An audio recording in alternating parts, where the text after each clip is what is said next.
welcome to Journey Through Sci-Fi. My name is Matt. And my name is James.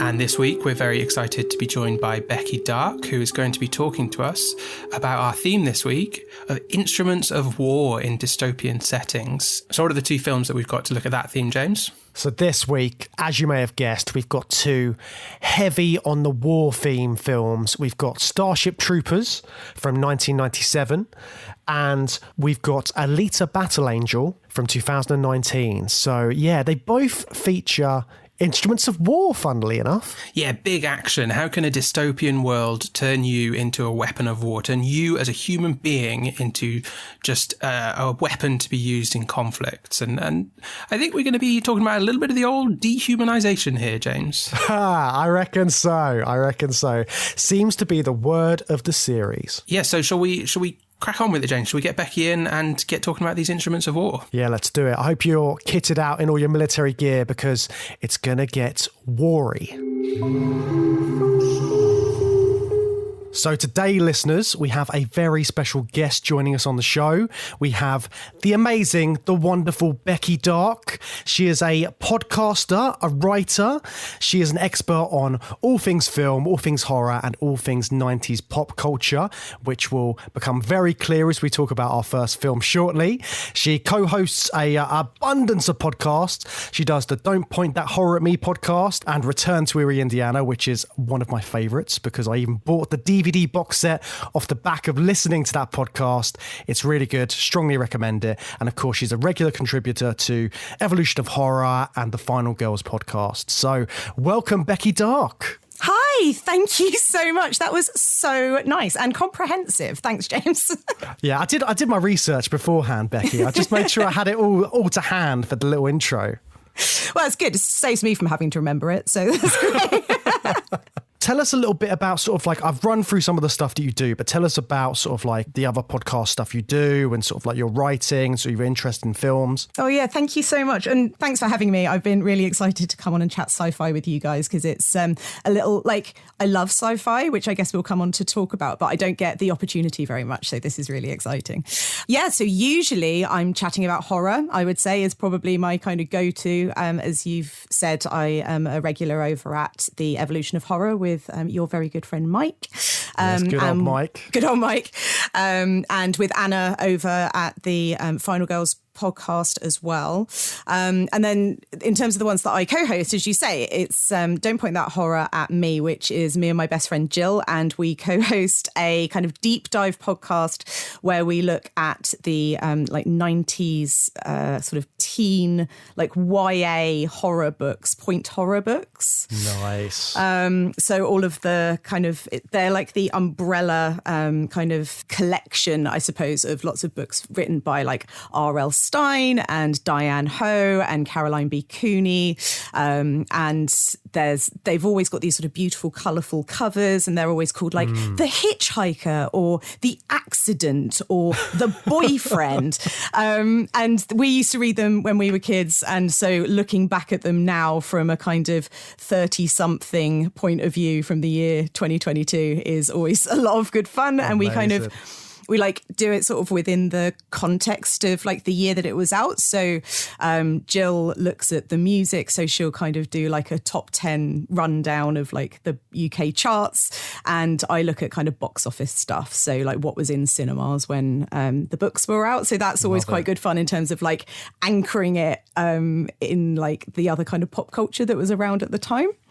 And then, yeah, as you say, Return to Erie, Indiana. So that was a kind of sort of a one shot, really. Like it was kind of 19 episodes and done because there were only 19 episodes of Erie, Indiana. But Josh Tonks and I revisited the whole series. And then we were lucky enough to do some really amazing interviews with some of the people behind like making the show as well. So we spoke to Joe Dante and... so jealous. That's an amazing guest to I'm never going to top it. That's it. I'm done. I peaked so early, except maybe coming on talking to you guys, but yeah. And you said you were more on the horror side of things, but of course, Erie, Indiana's a nice melding of horror and science fiction. It's very much X-Files for kids, isn't it? Oh yeah, that is exactly it. Yeah, that's right. Yeah, loved it. What are your other big sci-fi hitters then that you maybe haven't got a chance to talk about on your other podcasts? Oh my God. They're kind of the big hitters. I don't think there's going to be any particularly deep cuts, but The Matrix is my absolute go-to. Yes. Terminator 2, Blade Runner, Demolition Man. I'm a huge Star Wars fan. Certainly was very much kind of when I was a kid, and we used to stick those on a Sunday afternoon. My mum and I could never remember which one Return of the Jedi was and Empire Strikes Back was, and we had them like recorded off of the TV with it just like sort of scrawled on a little paper label on the spine of the VHS, and so like there was no imagery or anything, and we could just, I don't know what it was, like we could just never keep it in our heads which one was which, so it was always like a bit of a gamble. It was like, which one? Can you remember? Which is the one with the Ewoks? Not 100% sure. Let's try Jedi. And then, so that got a lot of watches. So like I kind of like a bit of a broad gamut of sci-fi. Like it's not just kind of spaceships or just time travel or whatever. I like, as long as like also TV. So you mentioned the X-Files. I love the X-Files. Fringe, huge fan of Fringe. Fringe was great, yeah. Oh my God. If you ever want to talk about Fringe, please. Oh, definitely. Well, that's been noted. Definitely. Going to make a little note now. Amazing. Any excuse. And like Star Trek as well, but very specifically TNG. That's fair. I mean, you're missing out on Deep Space Nine, but that's completely fair. the grand space opera that is. Yeah. Oh, absolutely. Oh, amazing. And what do you think about like dystopian fiction in sort of like in broad sense as well? Because obviously I feel like dystopia's got like, it does have those elements of horror, it has those elements of like, it's obviously science fiction. What do you think about that as sort of like a subgenre of sci-fi?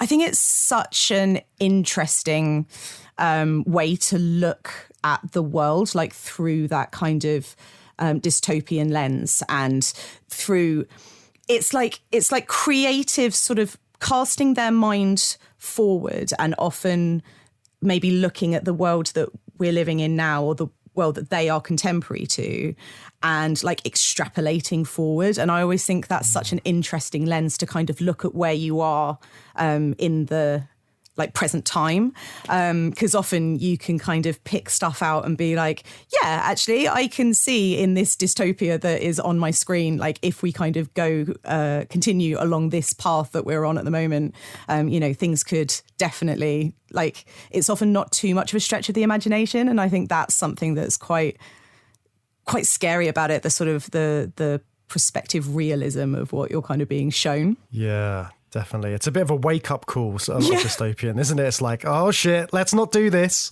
Let's not start Soylent Green or anything like that. It's like with T2, and then you see the fucking robots that they've got that are doing backflips and opening doors and things. And I'm like, have you people learnt nothing? We've seen what happens. Maybe just stop doing it. And I keep, you see stuff on the news all the time, and it's like you've taken notes from the movies that we've all grown up with, and you are purposefully doing it. Yeah, it kind of shows you that the message of a lot of these movies is not reaching the people it needs to be reaching. Oh, completely lost. Yeah, there's all us little people going like, guys, put the brakes on. This is desperately terrifying. Yeah, there's some preaching to the choir maybe in dystopian fiction. Yeah. But we are the choir. We love it, so it's fine. Yeah. But we're sticking in the 90s with our first film today. It's Starship Troopers from 1997.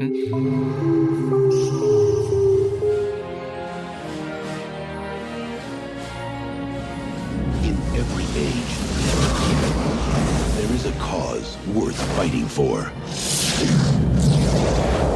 But in the future, the greatest threat to our survival will not be man at all.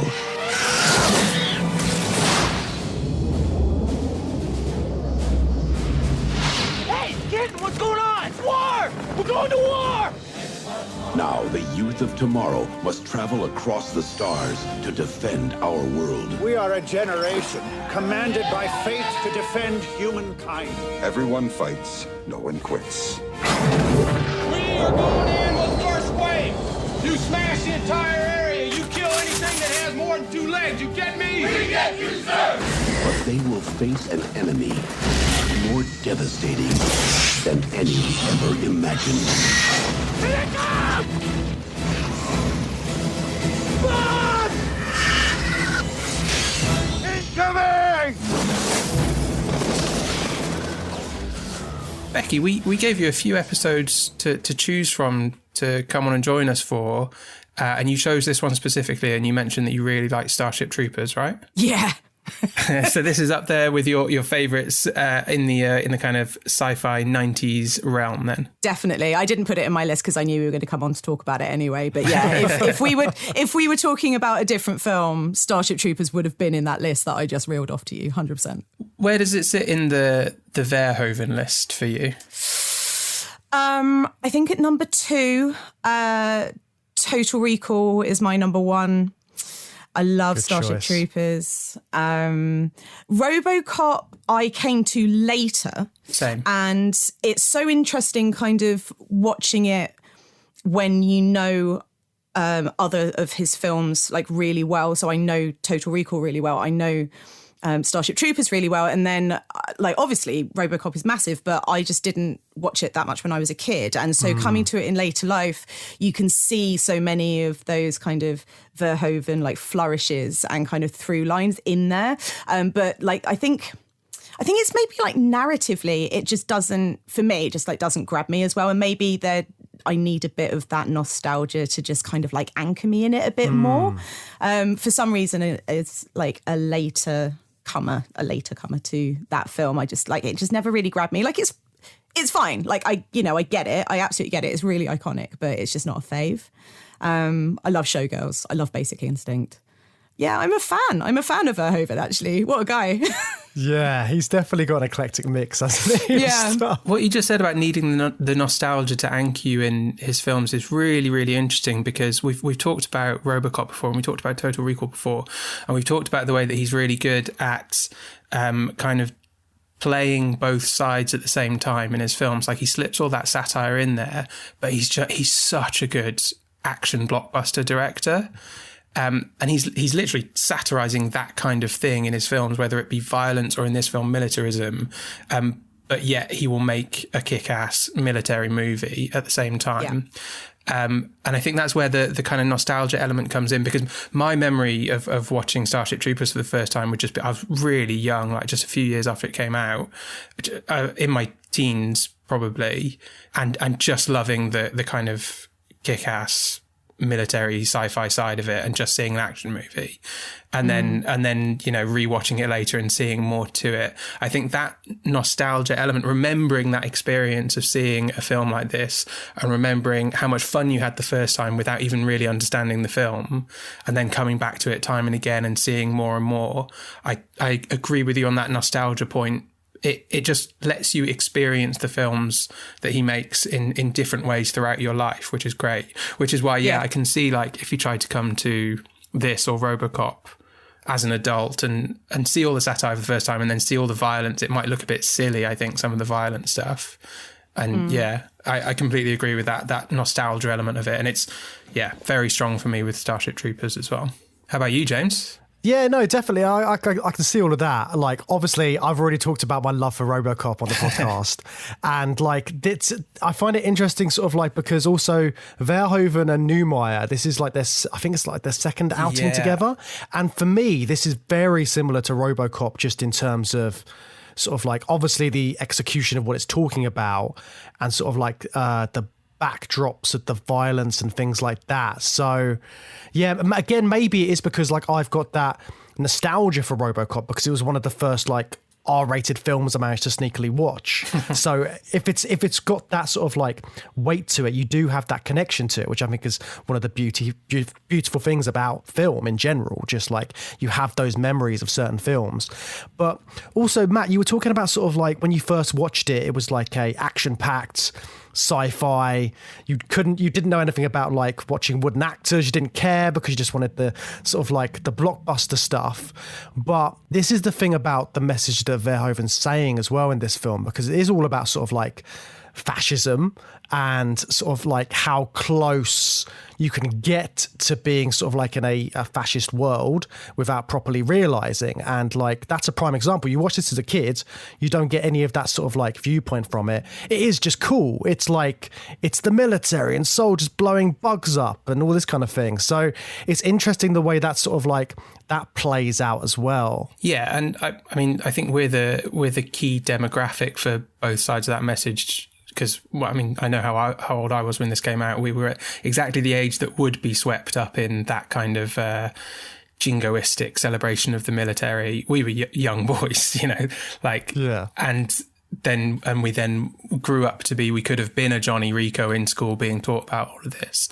So, yeah, I think we're kind of the target audience of both aspects of this as being young boys excited by military adventures, and then also growing up and then seeing the other side of what Verhoeven's trying to say. And also, like, my dad was actually in the army. Was he? And this would have been the kind of thing that he would have wanted me to watch. Wow. Like, he like bought me like space guns when I was a kid and stuff and all this kind of thing. So it's like it's kind of does perpetuate that idea as well of sort of like the military is good, but also there's so much other shit going on in this. It sounds like we, like the two of you and then myself separately, experienced it quite, like maybe slightly differently when we first watched it. I think I'm maybe slightly older than you guys, so I probably would have been, it's 97, right? So I was 15 and I didn't see it at the cinema. I would have maybe seen it a couple of years later. So I was probably 17 maybe, but so sort of the latter half of my teens.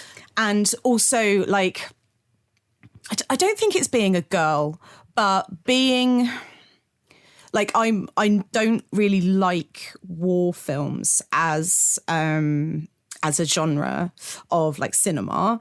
I don't have much of a knowledge about them, and I feel like our parents' generations were like really into war films, because I think like after kind of the Second World War and after there was a bit of distance made, all of those kind of like biographical films about the war started to, I don't know, I'm thinking of like Great Escape and The Guns of Navarone and stuff like that. Yeah, like these are films that were very much kind of in my parents' wheelhouse when I was a kid.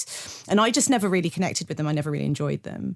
And I'm so kind of inherently, like intrinsically a pacifist. Like I have no interest in war. I find stuff like Antiques Roadshow quite difficult to watch sometimes when they're like... I didn't know where you were going with that. So stick with me. Okay, if you watch, cool. if there's something in the UK about this romanticism of warfare and soldiers and, you know, like Remembrance Day and shining, you know, they bring them onto Antiques Roadshow and they've sort of got these medals and these photos and stuff. And obviously there's so much sentimental value and stuff. And I would never sort of besmirch people's like real emotional connection with the events, and especially when they've had family members who have fought in the wars. But I find stuff like programming like Antiques Roadshow really difficult when they're concentrating on that sort of stuff, because there is this sort of romanticization of warfare, and I always find that really hard. And so I think when I first saw this film, when I first saw Starship Troopers, I loved that it was doing it kind of tongue in cheek, and it really kind of spoke to me on quite a like visceral level, where I was like, yeah, this is kind of how I've always felt about war. And it is horrific. And you do, like, people are having their limbs blown off. And yet the government is, or, you know, those in power are often trying to sell it as something different to people literally like killing each other on battlefields. Does that make sense? Yeah, no, definitely. Yeah. And I think also like, the way this film goes about getting those messages across as well, it's like, as much as it is sort of like has those war film aspects, it's like a coming of age teen film as well, though, isn't it? Like they're in high school and they're just like having a fun time and all this kind of stuff. And then there's all these like love stories going on. So it's got all of those elements and it makes it so sort of like 90s, like romantic comedy drama kind of thing. It's got all of that in there as well as all the other stuff. So yeah, it's like it depends when you watch it sort of like in life, and you'll get different things from it, because I'd forgotten all about sort of like that aspect to it and sort of like everything that's going on with that. I'm on completely the same wavelength as you, Becky, being a pacifist, but I am in my fiction, I am an absolute sucker for war stories and the kind of like the emotional heft behind a great big battle scene, where it's not about two countries, fighting and their warfare. It's actually about the personal story of someone who's very passionate about a cause and joins and signs up, and then it's all their brothers in arms and all those relationships. And I think that Starship Troopers. So I said that when I first saw it, like I just saw the kind of action sides of it, and then I came to the satire of it. I've kind of come full circle watching it now, that I kind of just think it's delivering on both simultaneously, because you've got all these characters who it's completely straight-faced, slightly wooden, but completely straight-faced. Like they believe in slightly wooden, Matt. They believe in what they're doing. Verhoeven's very tongue-in-cheek, but Johnny Rico is never tongue-in-cheek.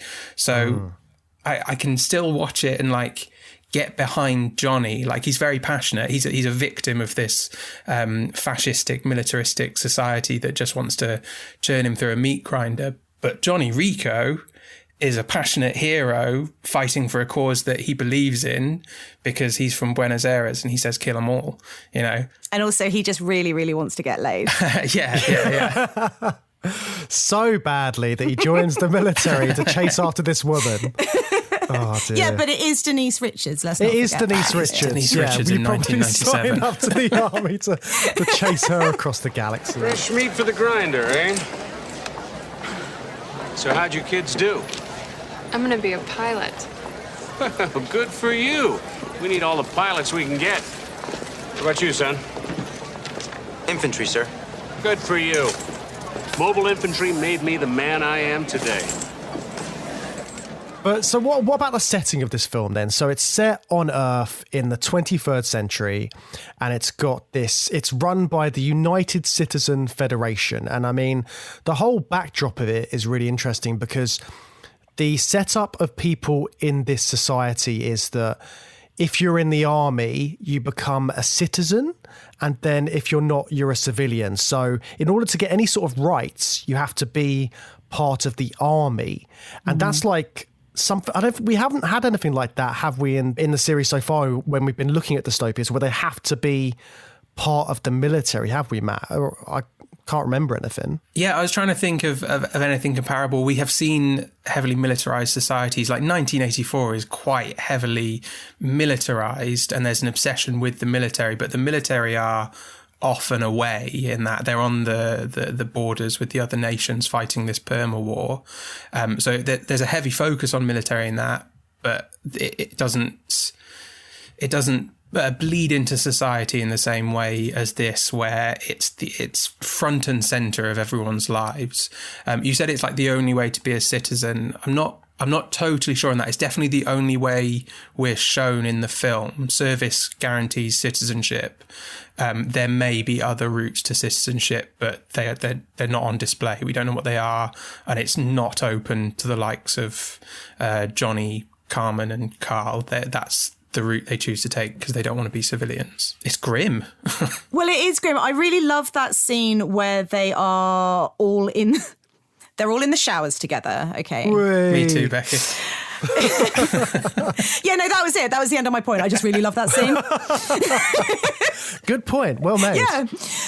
But it's like quite a clever way that they have engineered it to kind of get a bit of background about the benefits of signing up, because you learn as he's kind of going around and like asking like, why are you here? Why are you here? Why are you here? That someone wants to go to Harvard and a scholarship is so much easier if you've done military service. One of them wants to have kids and it's so much easier to get a license to have children if you've had military service and all that kind of thing.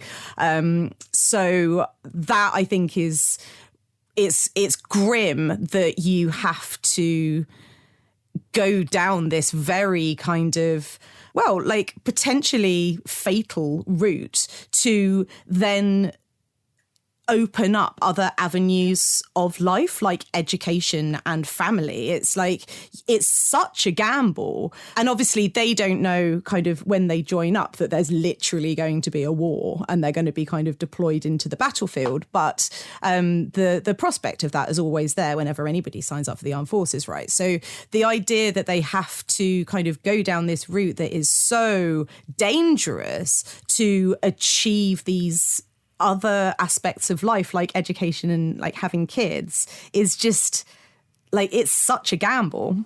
Yeah, and all that danger that exists in that life is completely present before the war really escalates with the attack that's on so Buenos true, Aires. actually. Like Zim throws that knife through the cadet's hand. Johnny gets the guy shot in the head and then and is then publicly flogged. All of that stuff is just part and parcel of the mobile infantry training program, regardless of an active, very very serious war combat situation. Yeah, and I mean, even before that, their teacher only has one arm. So when he's preaching about the military, he's sort of doing so, and you've seen that he's really been through it. So I don't know why they're still so eager to join. And I mean, Johnny's parents as well, they say they're really against it. They say, don't do it. We've got enough money, basically, that you don't have to join the army, but still he does it because he wants to go and follow Denise Richards. Well, because he's meant to be going to college, isn't he? So you then get that contrasted with the guy in the shower later who has to join up to get the scholarship to go to Harvard, whereas Johnny probably could have just paid to go to university, or his parents could have paid for him. So I think it's really interesting that, because I think they're both supposed to be going to Harvard. So it's a nice kind of little callback to his parents saying, like, you actually don't have to do this. Have you lost your mind? I'd rather take 10 lashes in public square than see you ruin your life. It's a term of service. It's not a career. I just want to get out on my own. See the galaxy for a couple of years. Johnny, people get killed in the federal service. Who gave you this idea? One of the things I was thinking about when Johnny was sort of at school is how athletic people in the 23rd century are. Because when they're playing that sports game, he's literally just like pole vaulting over people without a pole and just like doing all these crazy flips. And I couldn't figure out if they were like wearing something that was allowing them to do it, or if they were just really like super gymnasts or something. It's the magic of Lycra. Put some Lycra on, you're all good. Yeah. And have your scene directed by Paul Verhoeven. Another thing so when I was doing some research beforehand, obviously all of the bugs in this are CGI. Paul Verhoeven apparently on set would pretend to be the big bugs. So he would go around chasing the actors saying, I'm a big bug, I'm going to eat you, when they're doing all of these scenes. And I just can't get that image out of my head that Verhoeven's chasing everyone, just saying, I'm a big bug, I'm going to get you. It's a very odd choice when you clearly want your actors to be very straight-faced about the situation and not corpse, basically. So good, though. So good. Do you guys know much about the book that this was based on either? Very, very little. Apart from that, I was surprised to learn that it may be... So whereas the film is quite clearly a satire, the book is not so much of a satire. Yeah. No, yeah, it sounds like, I haven't read it, but it sounds like, is it Heinlein or Heinlein? Robert A. Heinlein? Heinlein, I think, yeah. It sounds like Heinlein is basically Razchek from the beginning of the film. He's very didactic. Is that the right word? He's got a very strong opinion, and it basically, he shares it with Razchek about the value of militarized life and corporal punishment and all of this, and not having the right to vote unless you're willing to like die for the beliefs, fight and die for the beliefs that your nation or planet stands for. He sounds like a bit of a drag, to be honest. Like, he doesn't sound like a laugh. Do you know what I mean? Well, I know that Verhoeven, like, he didn't read the book before he made the film. He like read a bit of it and then told everyone, "Oh, it was too boring. I couldn't finish it. So can someone just explain to me the story and then I'll make the film?" So I mean, if the director doesn't even want to read the book, I mean, it doesn't say much. But it's won all these awards and stuff. It won like a Hugo Award, I think. The book. It won a Hugo. That's like the highest. Or that's definitely at the time when it came out, it was the highest award for science fiction. And it sold like 1 million copies. But doesn't that maybe say something about America after the Second World War? In when was it, like 1959? I think you can read into that something about American culture, which is exactly what Verhoeven was interested in satirizing in this film, right? Mm. Do you know if the author was has he seen the film? Do you know if there's been any response, if he was like even still around? I think he would have been dead. By then, I'm not too sure, but I'd have been so interested to know what he thought of Verhoeven's film. Yeah, and like I don't know if the fact that it's in Buenos Aires is like in the book or not, because again, that's sort of like it's you talk about sort of like America at the time. This is like showing that America has taken over. And it's like everywhere is basically America. Yeah, his name's Johnny Rico. Her name is Carbon Ibanez, and they are white people from California. That's quite jarring, and that they don't really make much of that though, do they? Like, we know it's Buenos Aires, we know it's in Argentina, but nobody looks Argentinian. That's just kind of like brushed over. It's quite like a racially diverse film to a certain extent. Like, there just doesn't seem to, it's not just swathes and swathes of white people, or what you can sometimes get if it's a film based around kind of military service, is that it's all kind of racial minorities, because they might be the people who economically it's more sort of appealing for them, I guess, or like one of the only choices that they have. But it's an interesting film in that it just feels quite diverse, and also like the gender politics in it. Like, the women, I really like the way that women are presented in the film. They just seem to kind of embody like every facet of society. They're like, fine, they're like mothers and then wannabe mothers, but also they are fighters and sports people and pilots, and they're respected. Fine, they're objectified, but so are the blokes, so everybody's objectified.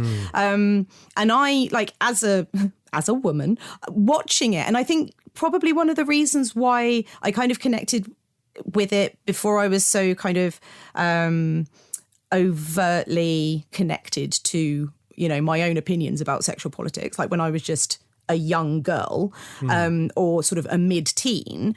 I think one of the reasons probably it attracted me at the time was because of that. Like, it's like women are respected in the film, and you can kind of be anything. The women all, if you die as a woman, you die as horrible a death on screen as one of the men. And I think in a lot of ways that's as important as whether everybody's got their tops off or everybody gets the opportunity to be a pilot. It's like, well, how are their deaths handled? Well, actually, they are as grim if you're a man or a woman, if you get like skewered by a bug. Yeah, and that's directly with Dizzy, isn't it? The character of Dizzy, played by Dina Meyer. Like, she is great in this. She's so good. And yeah, you talking about her death is graphic and it's full on, and they don't kind of just give her like an easy death because she is a female soldier, which they could have done. Do it off screen or anything. Yeah. So they've gone for the direct route. And then I think like they made a few changes when they showed it to test audiences. And one of the changes they were potentially going to do was to make her survive and then kill off Denise Richards instead. But I think it is important that Dizzy does die because she is a soldier and she's putting herself in the line of fire, and exactly all the reasons as you just stated as well. Like, it makes sense for the film. Like, if you're doing this, like, it's a dangerous field of work to be in. Exactly. Isn't it? She's a roughneck and she's put herself out there just like any of the blokes on the field. So. And she's better than a lot of the blokes on the field as well, isn't she? Yeah, she's genuinely tactical, isn't she? She takes charge in a lot of scenes. There's that nice callback where I think they call back to it a couple of times because she's kind of captain of the team during the football game at the start, and then she's telling Rico to follow the same tactics in the training, and then I think they do that again when they're on like Planet P or something like that. But she's got that kind of she's got that take charge attitude, and she is in control of the situation. I didn't particularly like it when Johnny very casually like just passes her up, because she is so kick-ass and in charge of things, and he needs a squad leader, and he just immediately offers it to Ace. And then Ace is like, no thanks, and he goes, oh, Dizzy, you're standing here. So true. Yeah. So especially considering Ace has already fucked it up once. Yeah. But I think that's a Verhoeven addition, that treatment of women in the film. But I think it's a little bit more complicated, maybe. Like I said, I haven't read the book, but it's all men in the mobile infantry in the book, but it's all women in the fleet, or all the pilots are women. So that's interesting. Yeah, so it's not as there's not that sort of same equality, but at the same time, for a book in 1959 to have a fleet entirely composed of women would be quite a progressive idea, I think, but not the way that Verhoeven's done it. And I guess off the back of the war, when, you know, men all went away to fight and women were basically left at home to pick up the jobs and, you know, really found a new lease of independence, because they and society basically had no choice. And then the men came back and wanted their jobs back, and women were basically like ushered back into the kitchen. It's interesting that the book was written like so closely to that happening, and I mean, obviously I haven't read it, so it's me kind of going off of what you've said, Matt, but this idea of like, oh yeah, well, we'll let the women do something, but they can't go and fight, so we'll let them like fly the planes. Do you know what I mean? Yeah, it's like, I don't know, it's like the attitude's breaking down over time, isn't it? Accepting that oh, you know, women should have jobs and do things, but it's just unthinkable that they would be in a combat situation. So it's sort of the idea that they should just be in the kitchen has been fragmented away, but only partially, not as far as to say they're going to be on the front lines in the meat grinder like Dizzy is in the film. It's weird though, because like I was thinking about like the propaganda posters you'd get sort of like in World War II and stuff, and there's like, I don't know if it was strictly one of those propaganda posters, but that famous one with the woman with the handkerchief, Rosie the Riveter. Yeah, so like stuff like that, and like they're putting together the missiles and the equipment and doing all of this sort of like labour stuff because there's no men around. And I mean, sort of like the propaganda aspects of sort of like war as well, they sort of like, they're very deep in this film, just on a sort of different level. So I was also wondering sort of like what you guys thought about the way that the propaganda clips come in and how Verhoeven sort of puts those in throughout the film. There's fewer of them than I remember. Like, I was surprised by that I thought that the film was absolutely riddled with them in my memory of it. But there's only, maybe 4 times we go back to like a news clip scene, which I suppose is a lot, because four is enough to... And it's bookended as well, I think, isn't it? Like the very opening and definitely the closing scene. So, yeah, you're kind of led by the hand into the film and out of the film with these scenes. But there are fewer of them than I thought, which makes space for the sci-fi action scenes, which take up a good deal of screen time. But you can't ignore them, can you? They're a hugely important part of the film and the world building. And I think they're one of the most memorable parts of the film. Like, I've mentioned to a couple of people that I was coming on to talk to you guys about it, and then like they will immediately quote bits like from the propaganda sections. So like, I'm doing my part, and the bit when the kids are like stomping on the cockroaches, and they seem to have been quite quite effective in the way that propaganda should be, in that they've like really stuck in people's minds. And the like question that it asks at the end of each of the like little snippets, I guess, which is, what is it like? Would you like to know more? Would you like to know more? Like, there's something about the repetition of that like, it should be quite an innocuous phrase, but like, I find it really creepy. I don't know. There's something like, it's almost like... Well, I think it's because it seems quite clear that you are going to know more. Like, it's a rhetorical question, isn't it? As far as we can see from the film, there is nothing else on any kind of broadcast. If you're watching TV or whatever they call it, you know, that the broadcasting, you're going to be viewing propaganda about the bugs and about the mobile infantry and about the fleet. So would you like to know more? It doesn't matter, because whatever these things that you click on at the top of the screen, you're going to know more. We're going to show you more bugs getting killed or bugs killing humans, and we're going to get you riled up. It's the rhetorical nature of it, I think, that makes it a bit creepy. Yeah, I agree with that. That's really interesting. And I think for me, the sections are exactly what you were saying, Matt, about how like the narrative is relatively straight-faced, right? It's like, it's quite serious. Everybody in these roles is taking it very seriously. But then what Verhoeven does is like peppers through these like quite light-hearted, like they are much more sort of on the nose, and like they're funny, right? Like they're amusing. Yeah. And they're maybe within the universe they're not meant to be, but to the audience watching the movie, it's like, okay, well, we can see what you're trying to do with these. And it's a really clever way of making the satire really effective, but not kind of bogging down the narrative with it. That's such a good point. It's really efficient for that, isn't it? It's just like, you need to throw in, all of the kind of straight-faced stuff. It could be too subtle, couldn't it? And then you need to just be like, right, we're just going to have like 2 minutes of legitimately funny, silly stuff.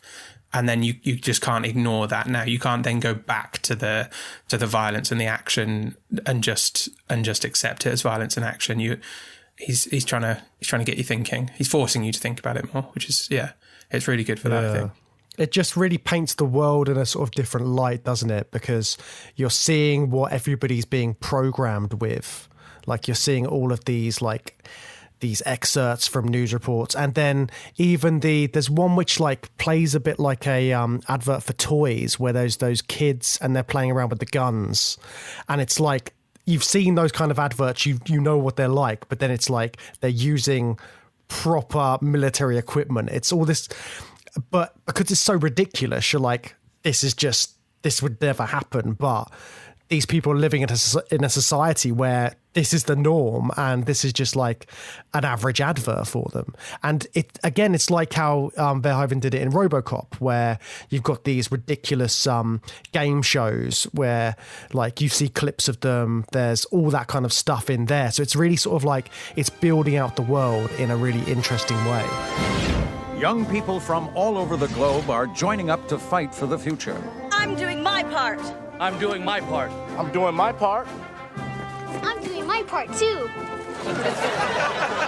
They're doing their part. Are you? Join the mobile infantry and save the world. Service guarantees citizenship.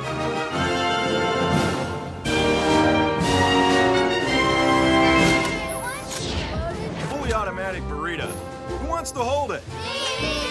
Citizen rule. People making a better tomorrow.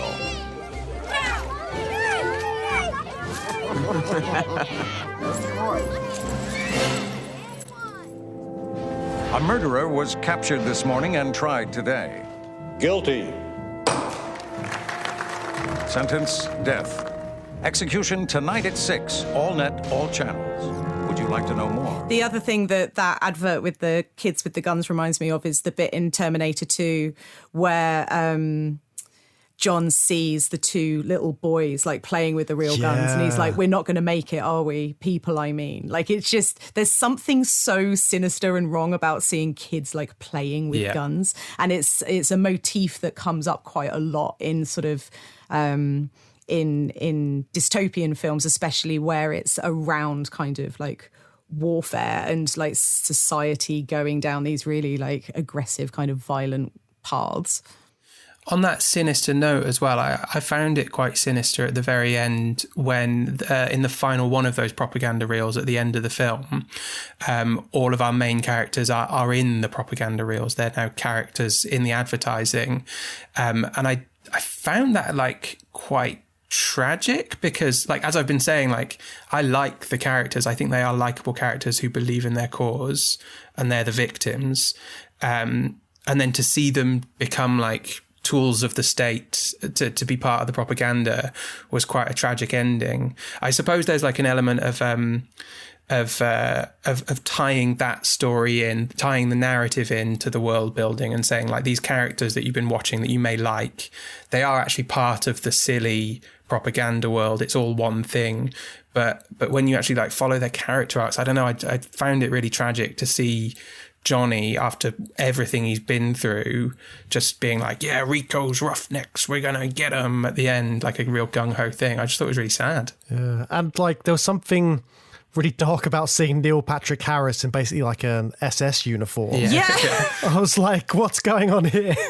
Because like you don't see him in person. He's not like, they're the three, right? They're the three that kind of make the pact towards the beginning of the film to like always be friends. And I really like the way that the film deals with that, and it sort of keeps revisiting them and sort of bringing them back together, and then they're sort of taken apart again for one reason or another, and then they come back together.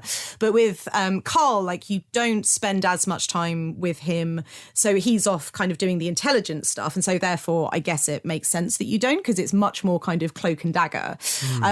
So you kind of see him when they all say goodbye, when they like go off at the end of school, and then you see him in like one of the propaganda things where he's showing like shooting the bug and hitting the nerve stem. And then literally I think the next time you see him, he's like coming through that door like Darth Vader with a load of stormtroopers. Exactly. Yeah, wow. It's like, it's such a shock to the system, and there is absolutely nothing subtle at all about that uniform. Yeah. It says so much about the society that sort of like that it's a deliberate kind of, if it's set in a Earth which is anything like ours, then it's been deliberately, like, this society has deliberately chosen that style of outfit for their military for deliberate reasons. So that makes it even darker, because you know that they have been through like World War II and stuff, and yet now that's what they wear.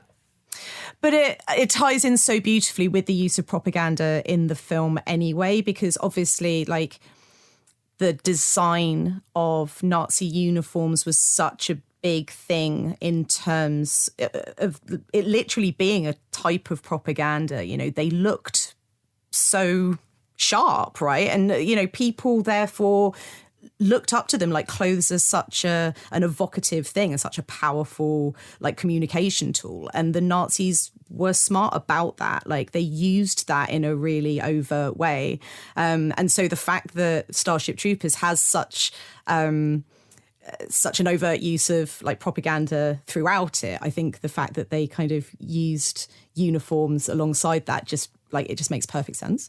Yeah, so it says a lot about it, doesn't it? And the other thing I was trying to think about was like, if this was a film where they were fighting other human beings, would it have a whole different edge to it? Because I think the fact that they are fighting aliens and they're bugs, you're kind of a bit desensitized to what's going on. And you kind of like, you are on their side because these are the evil bugs which will kill you, and they're completely different to anything we know. They look like insects or whatever, so it's fine for them to kill them. But the way that humanity is being portrayed in this is dark, and they are this sort of like military society. I just wondered what you guys felt about the fact that it was these arachnids they're going to fight.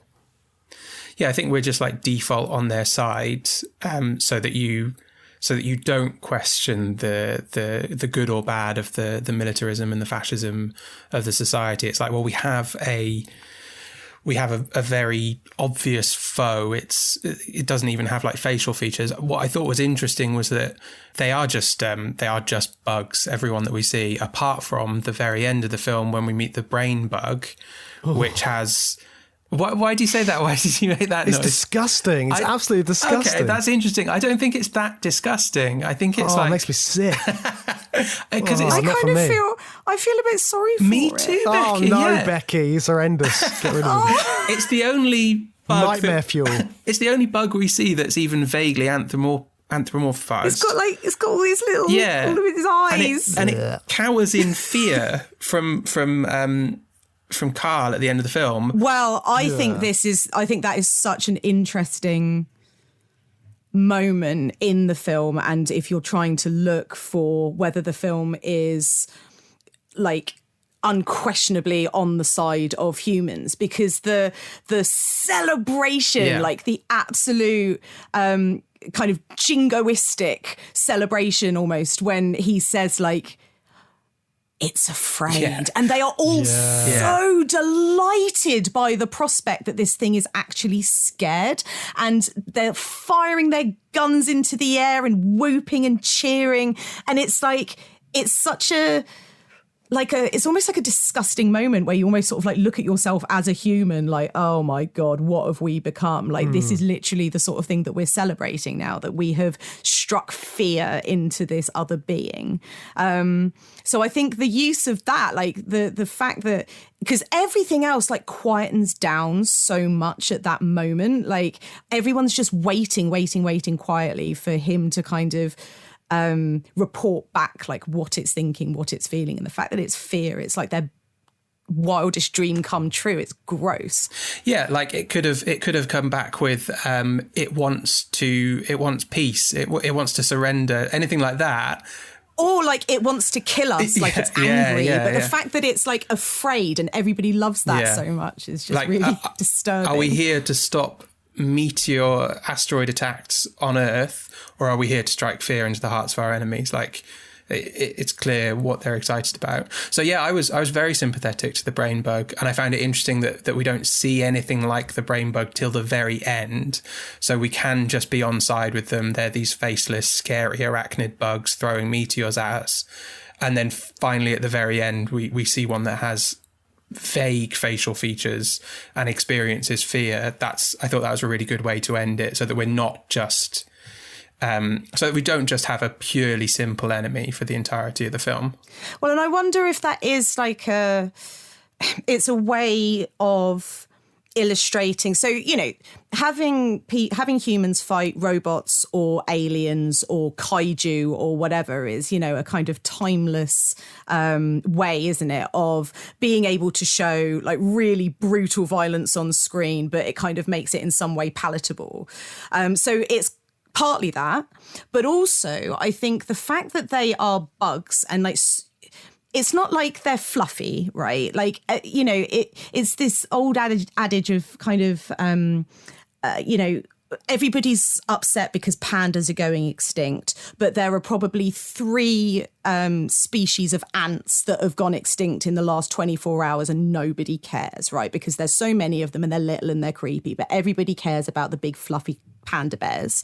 And I think there is something really specific about them being like arachnids, insects, right? Like people on the whole don't like them. They're creepy crawlies. We literally call them that. So that kind of automatically then makes them more distasteful. And James, like your reaction to the brain bug, like, I mean, that just makes perfect sense. He's still disgusting, but I'm totally on board with everything you're saying about it. Like the fact that he's like, when he's scared, you do sort of think like, oh, wait a second, like what's going on? But also just sort of going back to like the terminology they use to describe the bugs.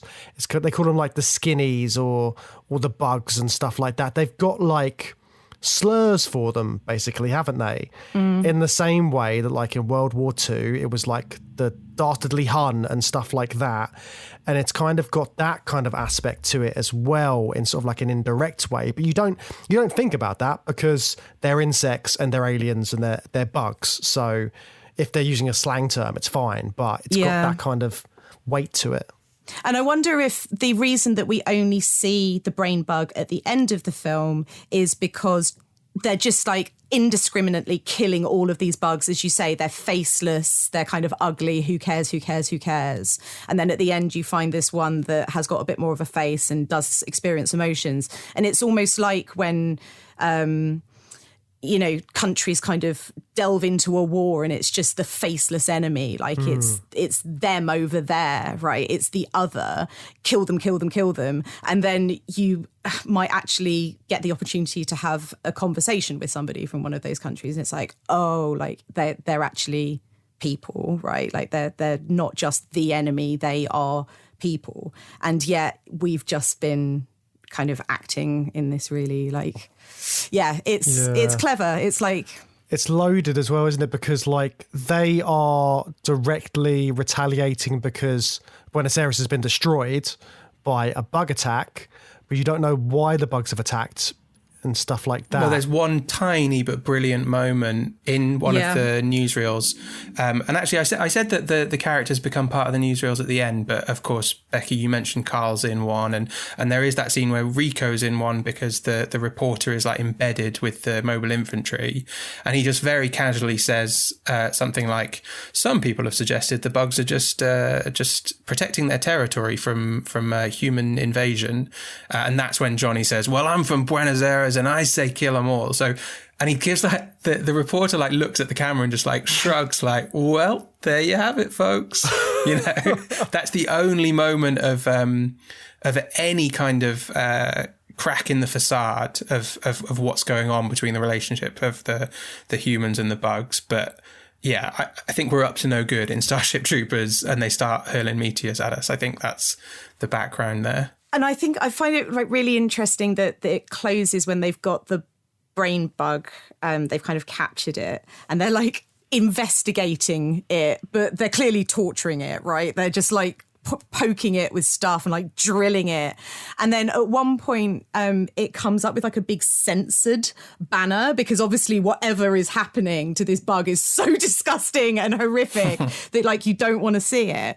And I think that's again like a really clever way of the film kind of saying like the film isn't endorsing violence against the bugs. It's kind of like actually the humans within the film universe are endorsing violence against the bugs, but it's like we're just going to censor this bit because they've kind of almost gone like beyond the pale. That's the kind of duality that I'm not totally sure about whether or not the film endorses the violence against the bugs. And that comes back to what I was saying about Verhoeven being so competent at doing both the satire and the action, because I don't know how much you can argue that like exciting violence on film does sort of sanction the violence of the characters. But I mean, it is great, exciting violence. It's fun action scenes when they're getting swarmed by the bugs on the outpost.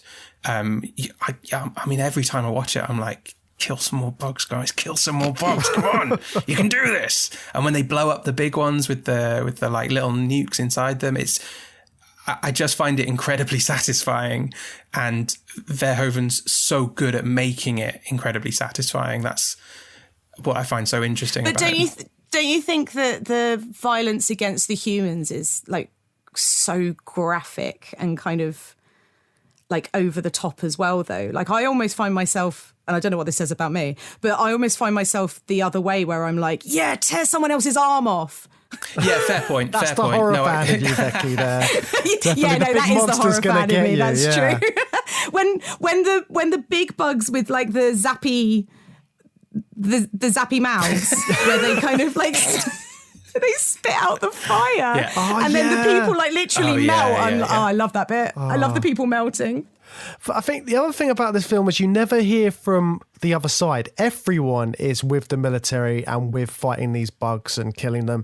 There's never any opposition to any of it.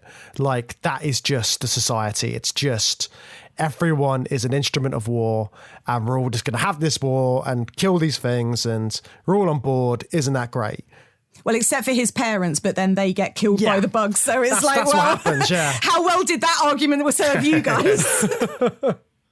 Yeah, and with that reporter like commenting on it, like if you disagree, your views will be represented in the media, but it's incredibly brief and they will be immediately shrugged off, and we're not going to dwell on it. Everything is just swept up into this excuse for a more powerful military and more military action across the galaxy. So at the end, they get that brain bug, they get the advantage, they know what they're doing, and we don't know what happens afterwards. That's sort of just it, isn't it? They've sort of like, they're going to continue fighting this war seemingly until the end of time, or until they've wiped them all out. Well, yeah, I mean, that's the point of the society, though, isn't it? Like, it's always going to be going. It's a forever war kind of society. I think with or without the bugs, I get the sense that, like, if the bugs didn't exist, there would have been some other enemy. The bugs could be imaginary before the meteor hits Buenos Aires, in much the way the war is presented in 1984. Like, there's always going to be something in these societies where we need to, funnel more resources into the military, and the military government just gets stronger, more powerful, more wealthy. That, I think, is the only possible future, right? I don't see any other outcome for Starship Troopers. Yeah, so you never see any sort of like aftermath of the war. It's always just continuous. Whereas the next film, which we're going to be talking about, Alita Battle Angel, it's all about after the war and trying to figure out what the hell's been going on, right? Yeah. So let's talk about Alita Battle Angel from 2019. War. Matt, what is it good for? Absolutely nothing, in my opinion, James. It's disgusting and I stand against it. Absolutely nothing. But you know what is good?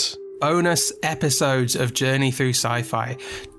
Dozens of them, increasing by the fortnight roughly. Oh, that is good. That is very good. And how can people get access to this wonderment of episodes and bonus content? You can just head over to patreon.com/journey through sci-fi if you want to support this show and also hear bonus episodes of it. Simple as that, guys. So yeah, if you've got a few quid, why not head on over and join in on the fun in the Cool Club? Everyone's doing their part. Would you like to know more? You told me the story of the war, when the ground shook and the sky burned. Of the ones that survived, who awoke to a different world, where the powerful prey on the weak. But that's not the way it has to be. When I found you, your very human brain was miraculously intact. It's the loneliest feeling not to know who you are. In time, you'll remember. I remember black skies, the lightning. So, Robert Rodriguez and James Cameron on writing duties for a little bit of it. He was very busy, as he always is, probably doing Avatar, which has yet to surface, but it's on the horizon, guys. Don't worry. So those are the guys which sort of put this together. So Alita Battle Angel, did you guys see this at the cinema? Did you see it afterwards? Any strong connections to the film? Tell me more. I'll just lay my cards on the table that I saw this on a plane the first time, so no strong connection from me. But I actually really enjoyed it watching it for today. But I didn't have a good memory of this. Like, it's not really a film to watch on a plane. So on a tiny little screen, we can't. Yeah, no. When so much of it is tied up in how pretty it is. Yeah. Yeah, I've got like no emotional investment in it at all. I've never read any of the source material and I wasn't even really aware of it. But it was on like Now TV, and it was like a classic kind of, I was hungover on a Sunday and fancied some pretty moving pictures and maybe some high kicks. And so I stuck it on, and I get this sometimes. I don't drink anymore, but one of the reasons I don't drink anymore is because my hangovers started getting so bad. And so I do that kind of like Sunday on the sofa, like I'll stick something on and I'll probably be asleep in like 20 minutes. I just need something on in the background. And this was one of those, but like 2 hours later, I was still like into it. I was like, I can't go to sleep. I'm kind of enjoying what's going on. So yeah, I mean, it's fine, isn't it? Yeah, it's proper action packed, isn't it? But I think it's very much a surface layer film, I feel. But we'll get into that as we chat. But yeah, it's interesting you brought up the fact that it is based on a manga. It's based on Gum, or Gunm. I don't know exactly how you pronounce that, but Battle Angel basically is how I know it, because it was an anime as well. And there's this thing about, because like I am a massive anime fan. I've talked about it multiple times. I try and get it in the podcast whenever I can. And it's interesting as sort of like whenever they turn something like an anime or a manga into a live action film and it's done in America, there's always this kind of disconnect, and they have to really separate the source material out. And I mean, Robert Rodriguez was a big fan of the manga, and I've seen like interviews with him where he's got the manga out and he's showing the different panels which he used, and it is very sort of like close to what happens in the film and the action scenes and stuff. Obviously they've taken sort of liberties with certain things because they have to try and make a film out of it. But where do you guys sort of stand on that kind of like a sort of Western filmmakers trying to make a film from the East? Like Ghost in the Shell is sort of like the big one, which I always think about, and how horrendously whitewashed that was. And like, do you feel like this has those kind of elements, or where do you guys kind of stand on that? I think because I don't know anything about Battle Angel and the original source material, it didn't stand out for me. What stands out is that they have names like Dr. Ido and Dr. Chiren and Zapan, and you know, and they're all like, they're not Japanese, basically. Like that's what looks a little bit strange to me. But we are 300 years after an apocalyptic event, and society has changed and moved on a great deal. I don't know if that's me being overly generous to the whitewashing of it, but not having the familiarity with any of the past info about the film. For me, it's like definitely one of the better examples of those, just in terms of the quality of the film, you know, compared to a Dragon Ball Evolution or a Ghost in the Shell Scarlett Johansson version. I'd rather watch this, you know, because I just think it's a better film. I actually tend to, because I love anime as well, and I tend to avoid the live action sort of remakes or translations. With this, I guess, as I say, like a bit like you guys, like I don't have any investment in the manga itself. So I think what it does, I think if you're translating either like drawn cartoons or animated media into live action, what it can do is it can really force the filmmaker to kind of come up with creative ways to, because it's so stylized, right? It's so specific, like that kind of Japanimation style, that it can kind of actually force filmmakers to be a bit more creative in the way that they present stuff on screen. So whether that is, you know, the fight sequences or just the looks of the characters and stuff. And in this, I think it's so interesting the way that they use this like CGI and the mocap with Alita and with the other kind of cyborgs. I think that works really well. But again, I'm only speaking from a kind of coming to the film like really unencumbered by any sort of like knowledge about it. Like I think it looks great, and I think that the fight sequences and stuff are amazing. But I know that a lot of the kind of super fans of the manga and the anime aren't so much into it. I'm 100% in the same boat as Becky, so I'm really interested to hear what you think along those lines, James, because you're familiar with the anime adaptation of it. Yeah. And I mean, for me, it's like it's exactly what I'd expect from like this kind of film. They've had to take liberties with certain things, and you can't turn that kind of like animated film or series or whatever, any kind of like anime. I think they work differently in that kind of like in that field, if that's the right word, but it's something, there is a slight disconnect with it because they're always going to be slightly different and you're always going to have a different experience. But I do like the sort of the way this looks, and they haven't tried to make it too much like the anime in terms of everything is the same. And I think part of that is having James Cameron on board, because apparently he was talking to Robert Rodriguez, well, throughout it, as you'd expect. And they made sure that it was all accurate so that it would be what it would be like if it was in the real world. So stuff like in the sort of like the manga version, Iron City and Salem is like in Kansas, somewhere like that. So it's kind of like got this completely different area, completely different kind of look to it. Whereas this is in Panama, because apparently James Cameron said something like this kind of city would have to be nearer the equator for it to work or something. Like all of this crazy sciencey stuff that he's thrown in there. And like even things like Dr. Ido's got this massive like hammer which he uses, which has like a rocket on the back. So apparently James Cameron was like, well, if it was a real hammer with a rocket on the back, it would have to do this. So he's made sure it works in the physics of the so much. real. He's such a fucking nerd. Yeah, you just got to trust him when he says stuff like that, haven't you? He's been to the bottom of the ocean. I know he knows how big hammers work. I just know it. Don't stop! Alita! Don't do it! Doctor. Should I say, Hunter Warrior? Hunter Warrior? But yeah, it's all that kind of stuff. Like, I wasn't 100% on the big eyes for the anime character when I was watching it, but I can understand it in terms of it's a cyborg and we're making sure that she looks like a cyborg.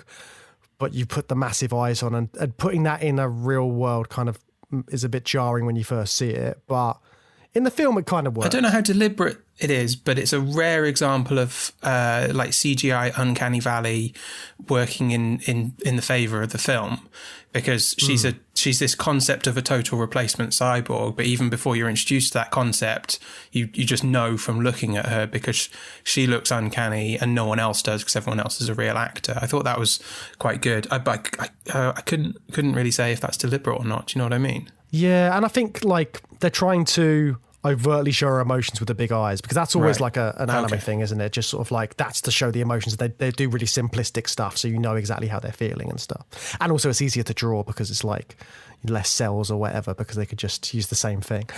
There's also something about this world that they're creating in it, and it looks like it is that kind of like typical dystopian anime world where it's a bit cyberpunky. Looks a bit like Akira. It looks a bit like Cowboy Bebop in places. It's got all of those kind of elements to it, and it's got these big corporations. But there was lots of other dystopian sort of trope stuff I saw throughout. Was there anything you guys sort of picked up on? I mean, the big one for me is obviously like rollerball or motorball, it's just rollerball in this film, isn't it? It's just exactly the same game, just with cyborgs on wheels. Downhill rollerball. Yeah. I think the other like really obvious stuff for me is like it's so overt in it, this idea of like them up on high and them down below, right? And that even the kind of the dreams and hopes and wishes of like the everyman sort of stuck on Earth, they're very much kind of in the hands of the people in power, and it seems very much an agenda to keep the people on Earth, right? It's literally like penalty of death that anybody would be able to go up to Zalem. Like they keep saying, don't they? Like it just doesn't happen. And there's an element of like cruelty to it as well, because Hugo is, he's promised that if he makes enough money that he'll be allowed up, and then you realise that actually that's not even true. So this idea of like Nova and Zalem and them kind of promising people something to kind of keep them hoping and working, but actually it's all just empty promises, and that will like never be allowed to happen, and it all being very kind of anchored to how much you earn. And if you have hopes and dreams, you have to almost like forego your own principles and potentially break the law to have any chance of kind of scratching your way out of this like mundane life that has been allowed you like down on earth. Like I thought all of that was very, it was like really clearly portrayed and like really kind of like a big trope of dystopian stuff. Definitely, that kind of hierarchy thing is just, it comes up again and again. But like, I think the fact that none of them have even seen this magical city above them, have they? Like there's no images of that. You never see what the actual city looks like or really anybody who's there. So they've all just got this like ideal viewpoint that it's just this amazing city where all their dreams can come true, but they've got nothing to really base it on. Yeah, we're just taking it on faith that Salem is good. But it's primarily because Iron City's not good. I think everyone acknowledges that Iron City's not a nice place to live, so Salem must be better. We all work for the corporation of Salem or whatever it is, so there must be something better up there, and that's why we're not allowed to see it, and everything's crap down here. So yeah, but I guess maintaining that narrative is an important dystopian trope as well, isn't it? Like, just, you know, life's good up here, you can't come up here, but maybe you can come up here, but you can't come up here. That's the narrative that they want to maintain. Did you find it quite frustrating that we didn't see any of Salem? Yes. and you've seen more of this than I have, so maybe there's stuff you particularly wanted to see, but even as someone who hasn't, I don't know anything about this, it just felt completely incomplete by the end of the film. That not only did we not get the showdown that Alita was gunning for, but she doesn't even get up there. We don't even see anything in Salem. I was a bit like, come on, and the rest of it, go on. Yeah, it's so focused on what's going on in Iron City and sort of the reveals as to what's happening with Alita and then what this world is like. You don't get any of that other stuff. Like Alita's character's really interesting, isn't she? Because she's kind of like, to me, she's quite similar to the characters we followed in Starship Troopers, in that she's young and vulnerable, and she's going through this sort of like progression where she's getting older very quickly, literally through the span of the film. And even though she's supposed to be like 300 years old, she's learning all these things about herself, and she's becoming like a badass as well, like by the end of it. So I didn't know if there was something in the fact that both of these films are set in quite militaristic worlds. I mean, Alita you find out she was a soldier, and they show her from the perspective of being young and vulnerable, yet she learns how to fight, and then that's her way out to freedom.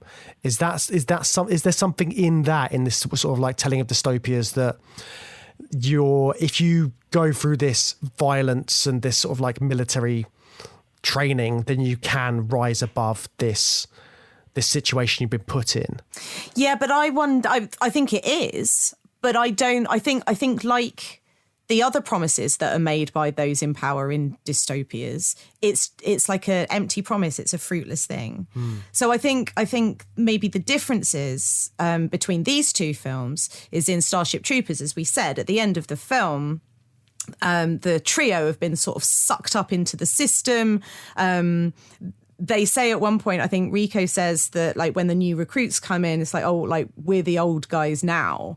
And like they're still so young. I think they've probably only been like 18 months in. But it kind of stretches ahead of them as like, yeah, you can keep rising through the ranks, but either they'll find somebody better or you'll die, right? And war is just going to continue happening. Whereas in Alita Battle Angel, I think the promise of her getting out and getting up, it's not necessarily kind of ingrained in society. It's just because she is like this special being that is going to be able, like, she kind of sees her own way out, like through doing the motorball and stuff like that. And I guess if it does ever come onto having a sequel, you'll kind of see like where that takes her.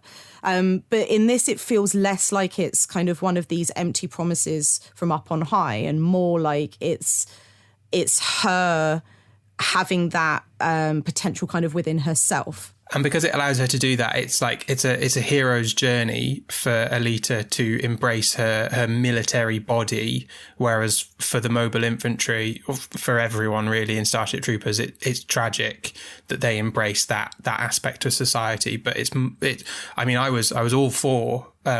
I did say before that I was all for Johnny Rico as well, but I felt bad for him. I didn't feel bad for Alita. I felt like I was with her and I was backing her, and she's a hero, and you want her to triumph. Yeah, learn about all your abilities, like get your cool shiny body out of the ship and level up, and now you're Super Saiyan. Like I was, really behind her on that journey. Yeah, but she doesn't even want to go anywhere, does she? Like she spends a lot of the film going like, I'm quite happy just being in Iron City and sort of being with you all, the people that I've grown connections with. And she doesn't have really those aspirations until Hugo dies at the end, and then she's like, right, I need to go up there and fuck everyone up because they've caused all this trouble. They killed my boyfriend. Yeah, exactly. And she's very upset about it. And like even that, the fact that she has a boyfriend, and when you first see her, she's like this child, and she's got like a child's body, and then partway through the film she gets an adult's body. I found all of that a little bit strange. And I don't know if that's kind of like because anime and manga has got a bad rep for all this kind of stuff as well, and sort of like its treatment of like women and sort of like how it depicts women and sort of like sexual objects in lots of different series and whatnot. And it's and like the sexualization of children is exactly such a hot topic, isn't it? That's kind of like the thing which I didn't like that had come through in this, because it's almost there, isn't it? It's not like it handles it in a subtle enough way when she is in the child's body. Like, she's not really a child. No. And I think like... But when she sees a car, she's like, what is that? That's like... Yeah, but that's not because she's a child. It's because she's a broken robot. Like, great like way. Even little girls have crushes, right? And then and I think they do wait until she has kind of all the nanobot berserker technology. Like, basically... She doesn't kiss a boy until she's a berserker, and I think that's fine. Okay, yeah. That's a much better way of putting it. I can see that, but it still creeped me out a little bit. It creeped me out a lot when she basically gets boobs and the nurse is like, I guess she's older than you thought, doctor. Oh, yeah, Jesus. Like, what's this? What's happening? Because she gets this, she gets boobs, but her face doesn't change, so it's like... older than you thought. And it's like, well, like she looks exactly the same. Like her face is exactly the same. The scene before that happens and the scene after it's happened, like it's the same Rosa Salazar, big anime eyes woman. Like, just incredibly weird and absolutely no need for it whatsoever. Very odd stuff. Classic anime. I don't know much. I'm a bit of an outsider to anime, but to me that seems like a classic anime thing to do. Like unnecessary attention to sexual characteristics of a body, and she's actually 300 years old. What? The shell is reconfiguring to her subconscious image of herself. I've never seen anything like it. It's making micro adjustments throughout every system.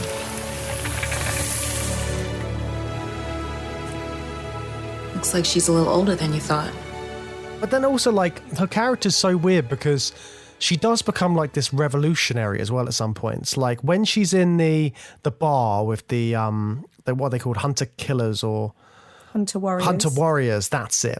So when she's in the bar with those guys and she's like, we've got to join forces and take down this guy who's trying to kill me, and all this kind of like really supposed to be uplifting stuff, and then just ends up beating the crap out of everyone. It's kind of like she's almost got that kind of like that uprising mentality that she's trying to get everyone to rally behind her. And she does do when she starts playing the motorball and then everyone's cheering for her. But it's kind of, again, it's this thing that we've seen in dystopias where you've got like one person who rallies against the government and then takes them down. It's all this, but I don't think it's like very well executed in this because there's so much going on. It's dense. And it's interesting that you don't get to see the like flying city or inside it, because actually there's so much going on. And definitely towards the end, I started to get a little bit lost about like, okay, so which cyborg is she fighting now and why? It was like some of the cyborgs were pissed at her because they worked for Nova in the Flying City. Yep. Some of them were pissed at her because she'd humiliated them in the bar. Some of them were pissed at her for a different reason. And then she had the relationship with the doctor that was her mum, who also worked for the motorball thing. It was like, I don't understand like who, it just got very dense. And I feel like they could have maybe stripped out one of the storylines, whether it be with the hunter warriors in the bar or the guy who's annoyed with her because he's been murdering girls and then she killed his mates. And then she had the family stuff, and then she had the boyfriend. And it was like, maybe just concentrate on a couple of those, and they could have spent the rest of that time like giving us a bit of a glimpse into what everybody was kind of fighting to get towards. Yeah. Whereas you didn't get any of that. It just all started to get very messy, kind of down where they were. And even just finding out what exactly her past is, because you see a few little flashback sequences, but you don't know anything about this massive war that happened beforehand that was happening on Mars apparently, and all this kind of like craziness that was going on there. So again, that's just like another part of the film that's in there. And there is just like you said, so much going on.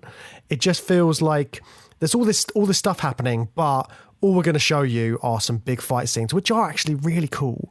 But those are sort of the bits which we're going to focus on, because those are kind of like the loud set pieces, which we'll get in the trailer and it will look really great. But they are so good, it makes up for it, right? I know. They are and I really think that's good. why I had a negative view of it when I first saw it on a plane. And now I've seen it on like a proper, well, just on my TV, but it's certainly nicer than a plane. It was like I just suddenly got the film. I was like, oh, right, okay. Robert Rodriguez likes directing anime fight sequences, and it looks great. Yeah.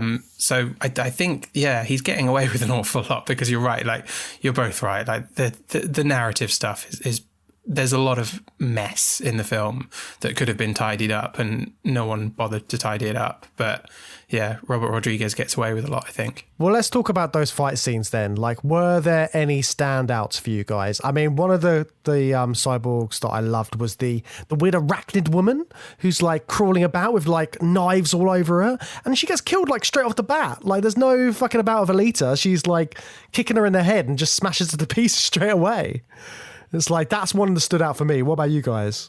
Oh, it was interesting watching this straight off the bat after watching Starship Troopers, because before you kind of see the arachnid woman completely, you just sort of see her in the shadows, and like she's killed a woman down an alley, and you see like her big kind of like knife hand like come through the woman's body, and I was like, oh my god, it's just like Diz dying in Starship Troopers. It's like exactly the same shot, exactly the same mode of death. So I mean, that's another reason we paired these, was just because of those shots. Definitely. Well, did you clock the Johnny Rico cameo as well? Casper Van Dien is the cyborg that killed Ido's daughter. You know, the scene that's like a flashback. What? He breaks in, he's trying to get drugs, he's got like red imp. The motorball guy. Yeah. That's Casper Van Dien. Yeah, slightly older, but an unmistakable lantern jaw on Casper Van Dien. He's aged like fine wine. He looks great. I totally missed that. I can't believe that. That's astonishing. Nice to see him.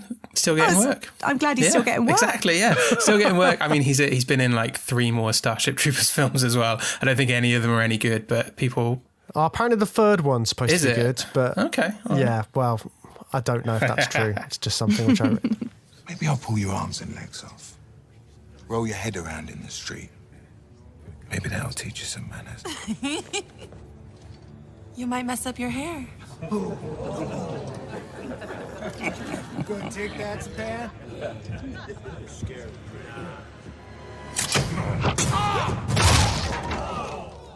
But yeah, fight scene wise, the one in the bar is just the one that really, really stands out. And I love that it's kind of a two-parter as well, where they then like go down through the floor, and it all gets much more kind of like grubby down there, and she's dropping some F-bombs and stuff, and at one point you think like she's definitely gonna die because she's had all of her limbs ripped off, and then she gets saved. Like, I love that kind of stuff. I was really into it. Me too, hands down. The fight with Grishka in the sewers, fuck your mercy, punching him in the face. Yes! That was amazing. James, you hit on something that was quite interesting about like the way that she's acting in the scene before that, in the first part of that two-part fight, where she is trying to like create this uprising, dystopian uprising, like what we've seen. And it's like she completely changes into a different character when that fails. And that's when she goes down below and she gets, it's in the sewers. It's time to get dirty and I'm going to beat the shit out of this big bastard. Like, I like that transformation in her, that like she's realized that she's got this plan for some sort of uprising, and then she's like, oh, okay, I'm gonna have to do this all on my own. And then we get to have that amazing moment where she does do it all on her own, loses 3 limbs and still manages to tear his eye out. I don't know what she does to him, but it's cool and it's exciting, and I felt like she deserved it. It's like that change in her halfway through the movie, and then she's going to be doing something else. I think there's something really different in the terms of the two films. So she's quite a loner, and she's so kind of overpowered compared to everybody else in the film, and there isn't really anyone who can hold a torch to her. And she is introduced to the film where she's literally just been picked up off the scrap heap, and a lot of what happens during the narrative is her kind of building these connections. Whereas in Starship Troopers, they kind of have, like, the central characters have that bond from the word go, right? They're at school together and they kind of support each other, like going through these ordeals in like military service. And I think it's so interesting with Alita that, as you say, like she kind of tries one way. She tries the kind of, she says to them, like, I thought you guys were the heroes. And she tries to be the hero by kind of whipping them up and asking them to help and explaining her cause. And when that, she basically, she doesn't manage to kind of win them over and kind of bring them along with her. She just unleashes fury and hands this guy's ass to him.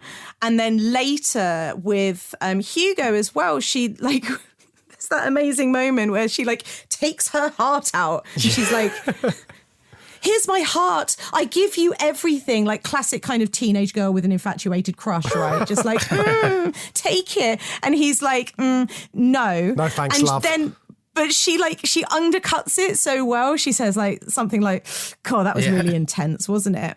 And it's like she's kind of playing with these options that she has. It's like she is this death machine, and yet she's trying so hard to be human and kind of do things in this heroic, romantic way. But actually, I think what she's learning is that you can't just say the right things and expect people to be inspired and necessarily follow you. And sometimes you do just have to tear them a new one. Yeah. I think that duality in her character could have been explored a bit more, because you're right, she is this she's this war machine, and she has been made for war. She is the most powerful of whatever, of the entire place. But she's kind of there's no sort of feeling of that in her. You see her sort of she's just got good morals and stuff, but she never has to sort of, she never thinks about the fact actually I was made for war. That's what I'm for. And I think that would have been an interesting thing to have sort of underpinning all of these other scenes, her coming to grips with the fact that she is made for destruction, basically. She's a bit like the Terminator, isn't she, in T2? She's a reprogrammed war machine that has this opportunity to redefine what it means to be a sentient being, but also being incredibly violent and having to embrace that kind of Terminator aspect of her bodies. And I mean, that's probably why James Cameron came on board, isn't it? One of the characters who I felt wasn't used as effectively as well was Mahershala Ali's character, because obviously Mahershala Ali's great, but I felt like he was just kind of like in the background a lot of the time. He's supposed to be this criminal like boss or whatever, and he's like just a cog in a wheel as well at the same time. Like, he's constantly in the background, but then he's got another boss who's higher up, who sometimes magically pops up in people's heads and starts talking, who is actually Edward Norton, apparently. Apparently. Yeah, which is supposed to be a big deal for the sequel, but who knows? It's probably not happening. But yeah, so it's like this kind of like weird hierarchy stuff, but then it's all based on like money and corporations at the same time, because so Vector is basically, he's a crime boss, but his main thing is motorball and getting people to win that, and sort of like you said earlier, Becky, like promising the world to people. You can get up to the top city if you do this and you do that.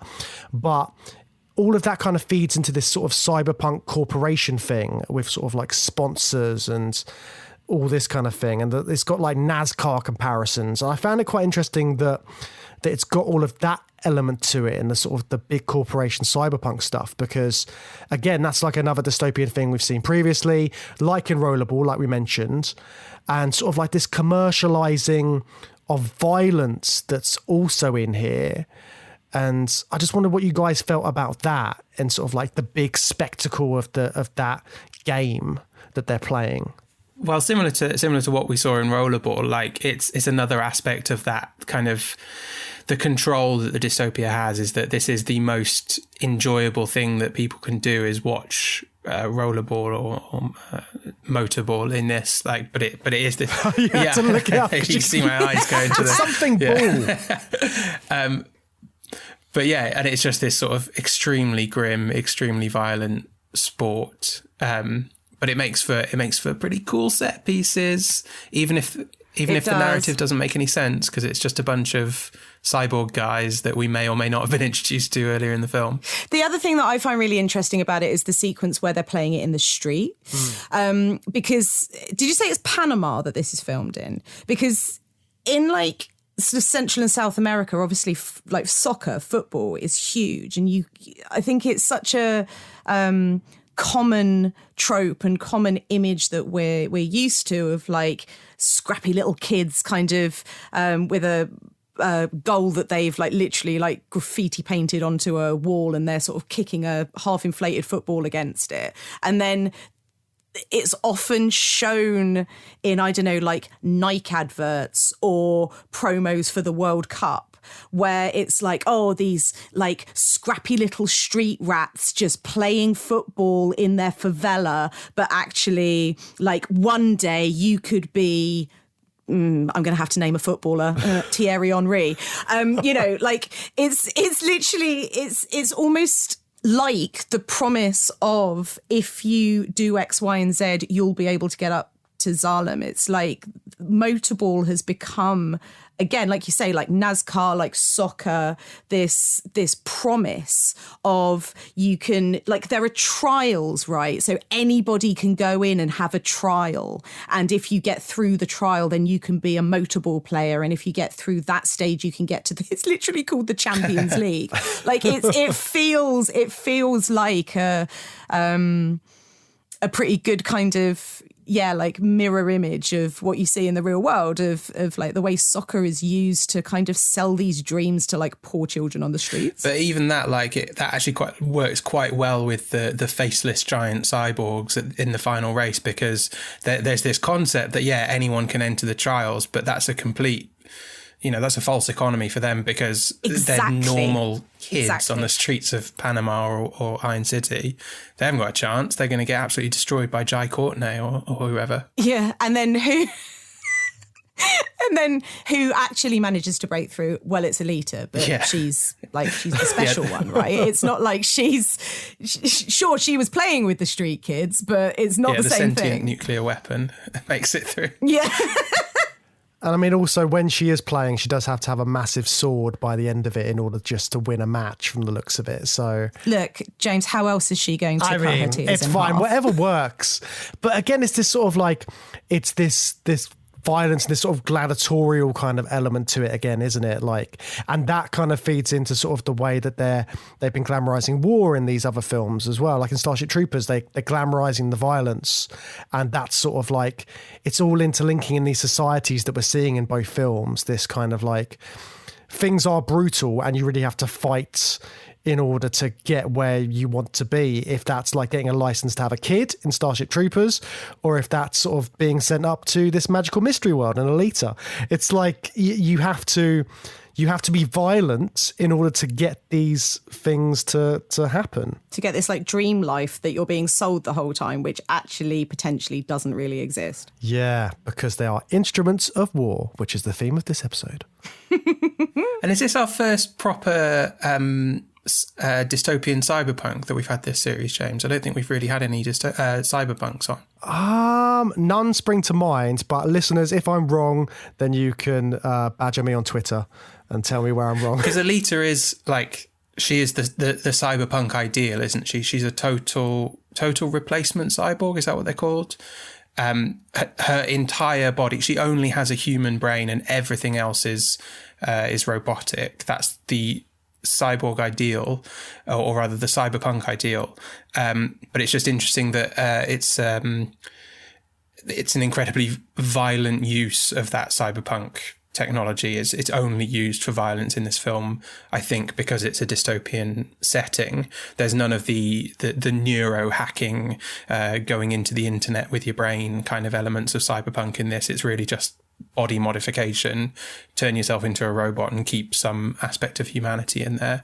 That feels quite dystopian to me, that kind of the violence against, or just the general violence of society, to draw that out of a cyberpunk setting, I think feels very dystopian. And that's sort of dehumanizing as well. It's literally, they're dehumanizing themselves by adding on all this extra tech and things like that. They're looking less and less like human beings and more like machines. And that is affecting certain characters, isn't it? Because you get the ones which are pretty much just machines turning out to be the big villains because they look more like a tank than they do a person. And there's something about the fact that Alita, she still looks humanoid, and that's part of the reason you like her, because she's got that humanity still.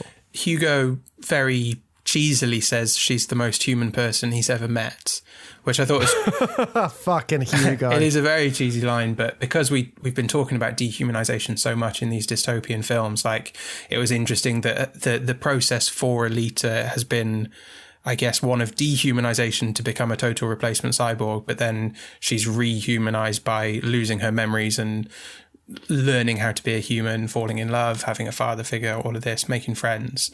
It's more hopeful, I think, than most of the dystopias we've looked at because of that story for Alita. I was happy for her, apart from when her boyfriend died.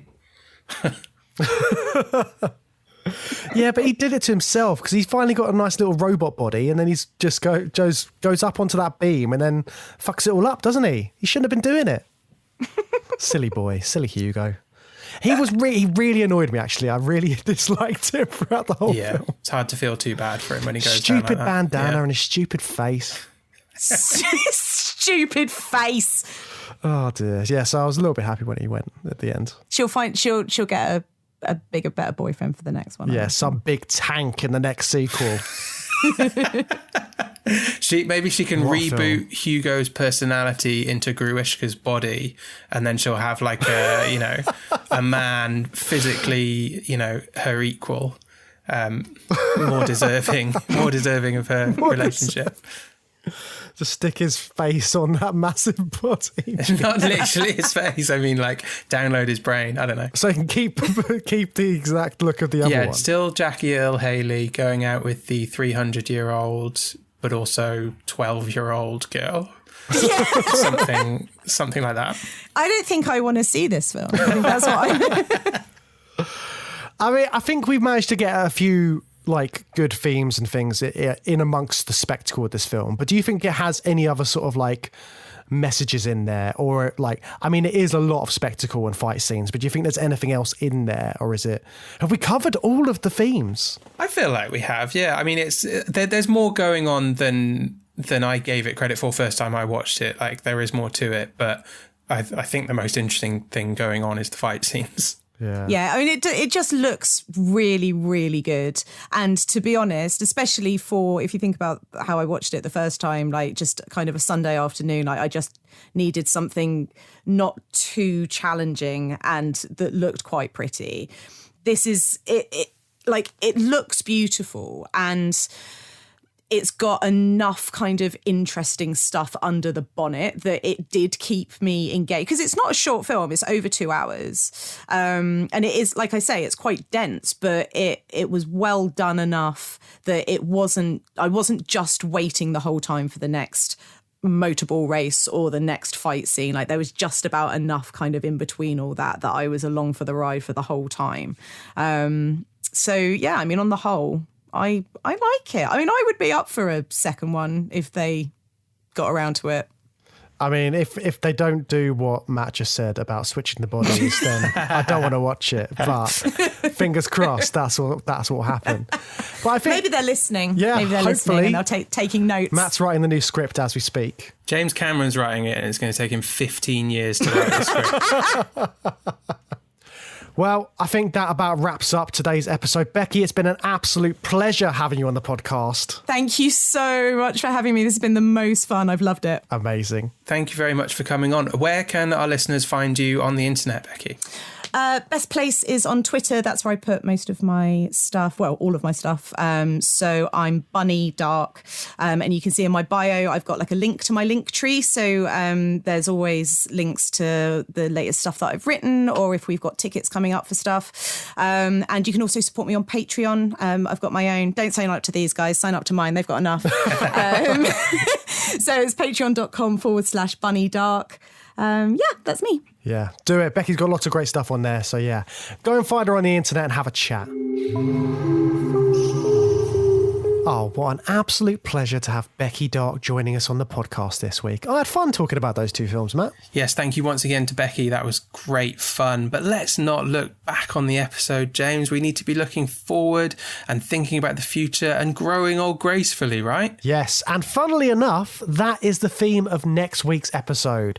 We are going back in time. We're going back to the 70s. It's our favourite sci-fi period in time, and we are looking at two fantastic, crazy, bizarre, bonkers films from the 70s. We're looking at the infamous Zardoz from 1974 and one of Matt's favourites. I know Matt loves this film, Logan's Run from 1976. Yeah, a little bit nervous, a little bit excited about this because I haven't seen Zardoz, and listeners, James has been insisting that we cover it in the series. I'm concerned, guys. I'm very concerned. Oh, you're in for a treat or a nightmare. We will find out next week. Well, until then, if you want to get in touch with us in the meantime, you can drop us a line at journeythroughsci-fi@gmail.com, or you can come and join our Facebook discussion group and have a chat with us there. And if you want to support the show, you can join us on Patreon, where you can get bonus access to bonus episodes, bonus stuff all over the shop. You can get lots of great content over there on Patreon. So yeah, why not sign up? And if you'd like to support our show, but you don't want to join the Patreon, that's absolutely fine. One great way you can help us is by leaving us a review on your podcast app. So if you leave us a review, make sure you give us 5 stars, please. And do include some text in there in the review, because that helps as well. So why don't you leave a review, and in the text, let us know what body modifications would you get from Dr. Edo if you were living in Iron City? I would get a robotic nose and robot eyes, because I've got very bad sense of smell and my eyesight isn't 100%. So that's what I would get, Matt. Full works for me. Gruishka. Make me like Gruishka. Lovely. Well, we'll have to leave Matt to get his body modifications done by the doctor for now, but we will return next week with another episode for your ears.